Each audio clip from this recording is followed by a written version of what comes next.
Hello, draft കിടന്നൊരു video ആയിരുന്നു കേട്ടോ ഇത്. എഡിറ്റ് ചെയ്യണം എന്ന് വിചാരിച്ച് മറന്നു പോയൊരു വീഡിയോ ആണിത്. ഞങ്ങൾ ദിവാളി സമയത്ത് എക്സിബിഷൻ കാണാൻ പോയിട്ടുണ്ടായിരുന്നു കേട്ടോ, മൈസൂർ ദസറ എക്സിബിഷൻ. അപ്പോൾ അതിൻ്റെ ഒരു വീഡിയോ ആണ് കേട്ടോ ഇത്. ഞങ്ങൾ ഈ നമ്മുടെ കോളേജിൽ നിന്ന് ഔട്ടിങ്ങൊക്കെ വാങ്ങി പുറത്ത് പോകാന്നുള്ളത് ഭയങ്കര റിസ്ക് ഉള്ള പരിപാടിയാണ്. എന്നാലും കഷ്ടപ്പെട്ട് ഔട്ടിങ്ങൊക്കെ വാങ്ങിച്ച് പോയതാണ് കേട്ടോ ഞങ്ങളിത്.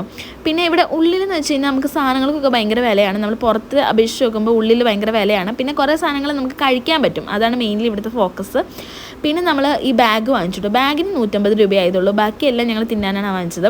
ഈ സ്പ്രിംഗ് പൊട്ടാറ്റോ, ഗോബി, പിന്നെ ഈ സ്ട്രോബെറി ഇട്ട് ചോക്ലേറ്റ്, പാവ് ബജി, പിന്നെ ഐസ് ഗോള, അതൊക്കെ അങ്ങനത്തെ, പിന്നെ പാനിപ്പൂരി, അങ്ങനത്തെ കുറേ സാധനങ്ങൾ നമ്മൾ കഴിച്ചു കേട്ടോ. പിന്നെ നമ്മൾ റൈഡിൽ കയറണമെന്ന് ഭയങ്കര ആഗ്രഹമായിരുന്നു. പക്ഷേ ഇവിടെ ജീപ്പേ ഉണ്ടായിരുന്നില്ല. അങ്ങനെ ഞങ്ങൾ ഒരു ചേട്ടൻ്റെ അടുത്ത് കഷ്ടപ്പെട്ട് ഹാൻഡ് ക്യാഷൊക്കെ വാങ്ങിച്ച് പിന്നെ ഞങ്ങൾ റൈഡിൽ കയറി. അതാണ് ഇവിടെ മെയിൻലി നമ്മൾ നടന്ന പരിപാടി എന്ന് വെച്ച് കഴിഞ്ഞാൽ. പിന്നെ നമ്മൾക്ക് സമയമില്ലാത്തതുകൊണ്ട് ഓടി പിടിച്ച് പോകുമായിരുന്നു. ഒരു ഓട്ടോച്ചേട്ടനോട് പരിചയപ്പെട്ട് വേഗം ഞങ്ങൾ പോന്നു. അപ്പോൾ അത്രയൊക്കെ ഉള്ളൂ.